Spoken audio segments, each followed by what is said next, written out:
భక్తులకు ఆ స్వామి కొండంత అండ. అందుకే ఆయన్ని దర్శించుకోవడానికి తండోపతండాలుగా తరలి వస్తూ ఉంటారు. కానీ ఆ కొండ తలదాచుకోవడానికి సరైన నీడ మాత్రం కరువైంది. ప్రసిద్ధికెక్కిన కొండగట్టు అంజన్న సన్నిధిలో వసతి కోసం నానా అవస్థలు పడుతున్నారు భక్తజనుల ఘోష వర్ణనాతీతంగా మారింది. అధికారుల నిర్లక్ష్యమా, ప్రభుత్వ అలక్ష్యమా తెలియదు.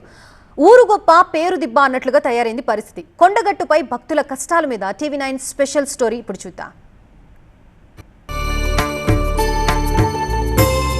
పేరేమో కొండంత, సౌకర్యాలు పిసరంత. అంజన్న సన్నిధిలో భక్తులకు కరువైన నీడ. రద్దీకి సరిపడా వసతి గృహాలు ఎక్కడా? తెలంగాణలో ప్రసిద్ధి పుణ్యక్షేత్రంగా వెలుగొందుతున్న కొండగట్టు హనుమాన్ ఆలయంలో ప్రస్తుతం ఇలాంటి పరిస్థితులే ఉన్నాయి.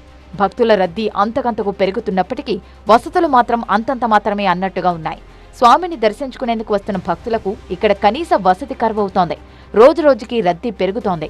ఆలయానికి ఆదాయమూ పెరుగుతోంది. కానీ అందుకు తగ్గట్టు సౌకర్యాలు కల్పించడంలో మాత్రం అధికారులు, నిర్వాహకులు విఫలమవుతున్నారు.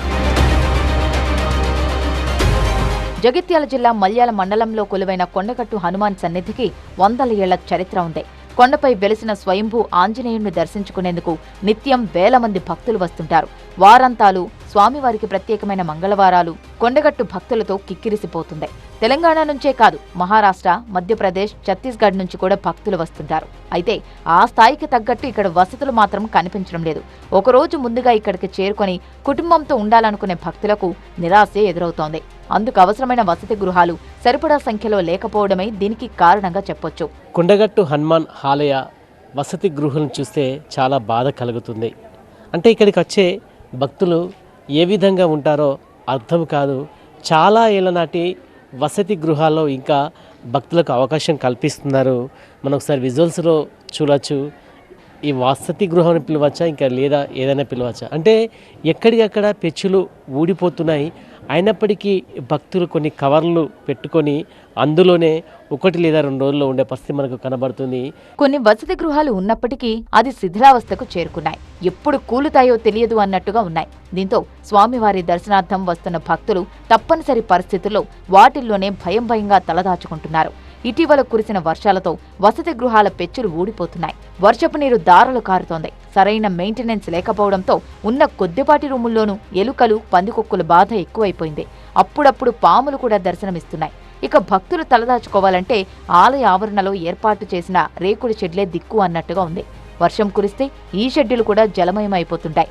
తడుస్తూనే భక్తులు తలదాచుకోవాల్సి వస్తుంది. అవి కూడా నిండిపోతే ఆరు బయటే ఉండాల్సిన దుస్థితి. రూమ్లో ఇక వంట చేసుకొని ముల్లలు పెట్టుకొని నైట్ ఇక బయటనే వండుకుంటాం. పొద్దున లేసి మళ్ళీ రూమ్కి వచ్చి అంత ఉరిపే సారు. ఏమి లేదు ఇండ్లేమి లేదు, అందులేం లేదు, అంత ఉరిపే. మంచాలు ఉరుకుతుంది, చూసేవరా గిటు మంచాలు కూడా ఉరుకుతాయి. ఆ ఇళ్ళల్లో వయసు కూడా ఇళ్ళల్లో ఏమి లేదు, ఉత్తదే గిట్లా కలిగినాయి. ఆలయం ఎంత ప్రసిద్ధి చెందుతున్నా ఆ స్థాయి మెయింటెనెన్స్ కనిపించట్లేదు. ఇక్కడ దుర్వాసన, అపరిశుభ్రత భక్తుల పాలిట శాపమవుతున్నాయి. తాగునీరు సరఫరా కూడా అంతంత మాత్రమే. తమ కష్టాలు స్వామివారికి ఏ కరువు పెట్టుకుందామని కొండగట్టుకు వెళ్లే భక్తులకు కొండంత కష్టాలు వెంటాడుతున్నాయనే అభిప్రాయం వ్యక్తమవుతోంది. ప్రభుత్వాలు మారుతున్నాయి తప్ప ఈ క్షేత్ర పురోగతిలో మాత్రం మార్పు లేదు. ప్రజాప్రతినిధులు వస్తున్నారు, హామీలిస్తున్నారు తప్ప అవేవీ ముందుకు సాగడం లేదు. 100 కోట్ల రూపాయల నిధుల ప్రకటనలు కాగితాలకు మాత్రమే పరిమితమవుతున్నాయి. వర్షం పడ్డప్పుడు చాలా ఇబ్బంది అవుతుంది. అంత ఎక్కడెక్కడ వర్షం ఇబ్బంది అవుతుంది, కష్టం, కొద్దిగా అంత ఇబ్బందులు అవుతున్నాయి. ఇక్కడ వాళ్ళు అక్కడ బాధపడే ఇక్కడికి వచ్చారు. ఇక్కడ అనంటే ఇంత ఉండదు, ఇంత ఉండదు, వాళ్ళ బాధలు. వాళ్ళ సిబ్బంది కూడా కష్టపడతారు కానీ ఇది సరిపోతలేదు. ఎందుకంటే ఇంకా స్ట్రెంత్ బాగా అవుతుంది కదా. మున్పటికన్నా ఎక్కువ వచ్చారు ప్రజలు, దేవుని దగ్గర భక్తులు ఎక్కువ వస్తారు. కానీ ఇంకా చేయాలి, ఇంకా డెవలప్ చేయాలి. ఇంకా 10% కూడా కాదు, 5% ఉంటారు లోపల.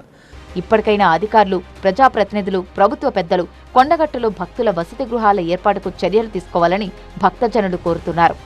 ఎవరైనా ఉందామంటే ఇక్కడ ఒక్కరోజు కూడా ఉండలేని పరిస్థితి ఉంది.